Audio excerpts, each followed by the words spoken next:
પોલીસના કેટલાક ભ્રષ્ટ અધિકારીઓ અને બુટલેગરોની દોસ્તી જગ જાહેર છે, પણ આજે તાલુકા પોલીસ મથકમાં જે દ્રશ્યો જોયા એના પરથી તો એમ લાગ્યું કે આરોપી પોતાના ઘરમાં જ ફરી રહ્યો હોય। રાજ્યમાં ફેલેલા દારૂના વેપારને નેસ્તનાબૂદ કરવા રાજ્ય સરકાર દ્વારા ખાસ જાહેરનામું બહાર પાડી કામગીરી હાથ ધરવામાં આવી છે, જે અંતર્ગત વિજિલન્સની ટીમ દ્વારા શહેર નજીક આવેલ રાયપુર ગામમાં ધંધો કરતા બુટલેગરોને ત્યાં દરોડો પાડ્યો હતો અને 28 લાખના દારૂના જથ્થા સાથે 5ની ધરપકડ કરી હતી, જ્યારે અન્ય 2 આરોપી કાલુ સિંધી અને મનોજ પાપડ ફરાર થયા હતા, જેમણે નામદાર કોર્ટ પાસે આગોતરા જામીન મેળવી કોર્ટ સમક્ષ હાજર થયા હતા।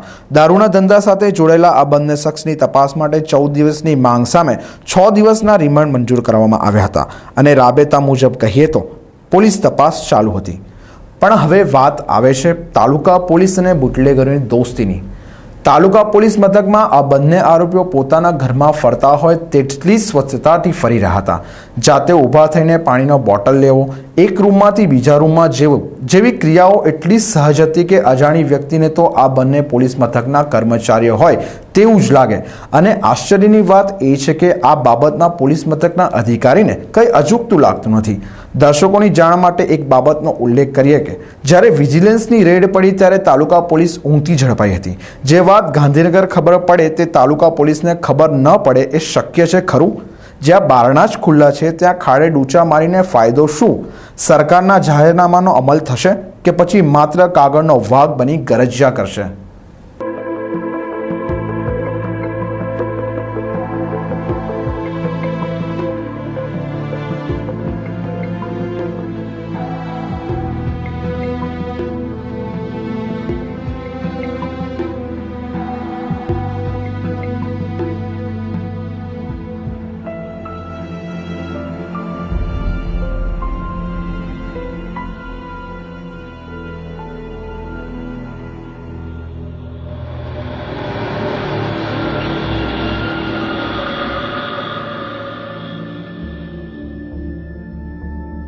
તારીખ 30/1/2017 રોજ ડીજી વિજિલન્સે રેડ કરી હતી। એમાં સ્થળ પરથી 5 આરોપી ધરપકડ કરવામાં આવેલા અને જે વોન્ટેડ આરોપી હતા એ અગોતરા નામદાર કોર્ટમાં અગોતરા જામીન લઈને પોલીસમાં હાજર થયા હતા।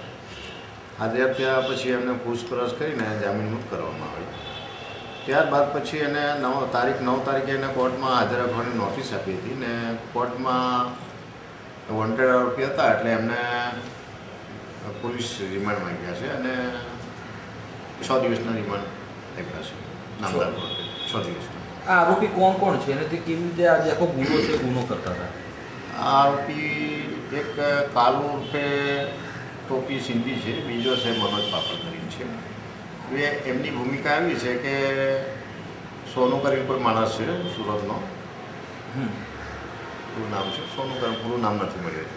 ઓકે, એટલું જણાવે છે કે ભાઈ સોનું કરીને માણસ છે, એના દ્વારા માલ એકલો લાવતા હતા એવું જાણવા મળ્યું છે અમને તપાસમાં। આગળ 6 દિવસના રિમાન્ડ હોય કયા કયા મુદ્દાઓની તપાસ કરવામાં આવશે?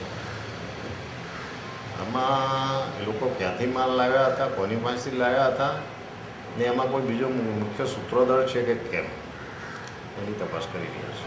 સર, 2 દિવસથી આરોપીઓની ધરપકડ કરી છે। આરોપીઓને ક્યાંક ને ક્યાંક સગવડ મળતી હોય, એ લોકો આમ પોતાના ઘરમાં હોય એવું એ લોકોને ટ્રીટમેન્ટ મળી રહી છે, આવા આક્ષેપો થઈ રહ્યા છે, શું કહેશો? એ ખોટી વાત છે અને પૂછપરછ કરવા માટે બહાર કાઢીએ છીએ અને પછી એનો સમય પૂરો થાય તો લોકઅપમાં એમથી જઈને લોકઅપમાં મૂકી દઈએ છીએ। આરોપી જાતે પાણીની બોટલ પણ ભરે છે, પાણી પીવે છે, આ લાગે છે કે આ વસ્તુ યોગ્ય છે?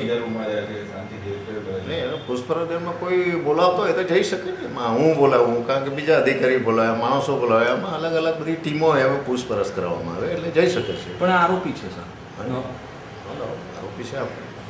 ધારો કે હું પૂછપરછ બોલાવું તો હું બોલાવે એટલે માણસ લઈને આવે એમાં હું પૂછપરછ કરી શકું, બીજા અધિકારી પૂછપરછ કરી એટલે જઈ શકે છે એની પાસે। સાહેબ એકલો જ આવતો હોય છે? એકલો જ આવતો હોય છે, બીજા કોઈ પોલીસ સ્ટાફ કોઈ હોતો નહીં? પોલીસ સ્ટેશનમાં છે એટલે ભાગી જવાની કોઈ શક્યતા નથી, બરાબર છે? પોલીસ સ્ટેશનમાં છે એટલે કોઈ ભાગવાની કોઈ શક્યતા નથી અને એ લોકો અગતરા લઈને હાજર થયા છે એટલે એનો એવો કોઈ પોસિબલ નથી।